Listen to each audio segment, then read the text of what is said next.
अगर आप भी पीसीएस 2026 देने की सोच रहे हैं तो इस चैनल से ज़रूर जुड़े रहें। हम लोग इस पे डेली जो है बहुत इम्पोर्टेंट प्रश्न करते हैं जो पीसीएस 2026 में आने वाले हैं और आएंगे। ठीक है, तो इसमें पहला प्रश्न है, एक क्रम हमें बताना है यूनानी कुषाण और शक।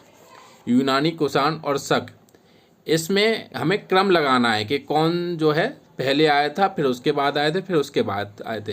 तो सबसे पहले आए थे यूनानी, फिर आए थे शक, फिर उसके बाद आए थे कुषाण। सबसे पहले आए थे यूनानी, फिर शक आए थे, फिर कुषाण आए थे।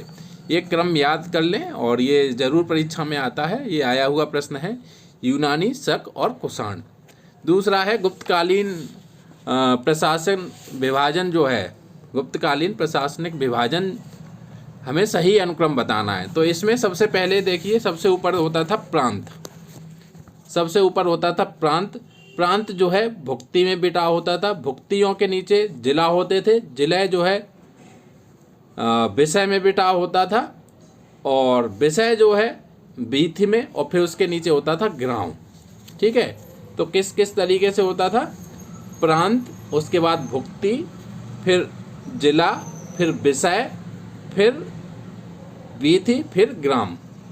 ठीक है, तो इसमें जो है 4 दिए हुए हैं, तो इसका आंसर हो जाएगा भुक्ति, फिर भुक्ति के बाद विषय, फिर वीथी, फिर ग्राम।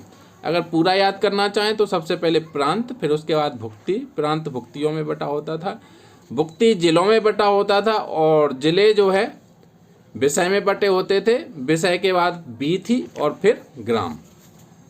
ठीक है, नेक्स्ट प्रश्न कर लेते हैं कि विष्णु पुराण से मौर्य वंश की जानकारी मिलती है। ये फैक्ट टाइप हम लोग डेली याद किया करेंगे।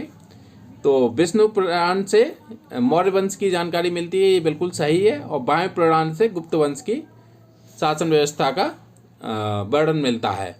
तो वायु पुराण से गुप्त वंश के बारे में जानकारी मिलती है, और विष्णु पुराण से मौर्य वंश के बारे में जानकारी मिलती है। नेक्स्ट प्रश्न है, मिलिंद पन्नो राजा मिलिंद तथा एक बौद्ध भिक्षु के मध्य संवाद रूप में है, वह भिक्षु थे। तो वह भिक्षु कौन से थे? तो वह भिक्षु थे नागसेन। कौन से भिक्षु थे? नागसेन। मिलिंद पन्नो राजा मिलिंद तथा बौद्ध भिक्षु नागसेन नागार्जुन के मध्य संवाद के रूप में एक ग्रंथ है। ऐसे करके ये प्रश्न पूछा जाएगा कि राजा मिलिंद तथा बौद्ध भिक्षु नागसेन के मध्य संवाद के रूप में कौन से ग्रंथ में दिया हुआ है? तो ये मिलिंद पन्नो।